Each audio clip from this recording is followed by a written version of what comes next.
এজন্য আল্লাহ বললেন ওয়াদ-দুহা ওয়াল-লাইলি ইযা সাজা মা ওয়াদ্দা'আকা রাব্বুকা ওয়া মা ক্বালা ওয়ালাল আখিরাতু খায়রুল লাকা মিনাল উলা।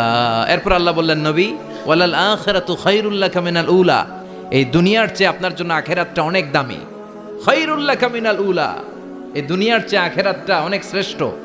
এতে আল্লাহ বললেন দুনিয়ার চেয়ে আখিরাত শ্রেষ্ঠ, আর এক আয়াতে আল্লাহ বললেন দুনিয়ার চেয়ে আখিরাত হলো স্থায়ী। ঠিক কিনা? বাল তু'থিরুনাল হায়াতাদ দুনিয়া ওয়াল আখিরাতু খায়রুন ওয়া আবকা। তোমরা দুনিয়ার জীবন নিয়ে পাগল পাড়া হয়ে থাকো, আল্লাহ বললেন দুনিয়ার জীবনের চাইতে আখিরাতের জীবন শ্রেষ্ঠ এবং স্থায়ী। ঠিক কিনা? কার কথা? দুনিয়া স্থায়ী না আখিরাত স্থায়ী? দুনিয়া শ্রেষ্ঠ না আখিরাত শ্রেষ্ঠ?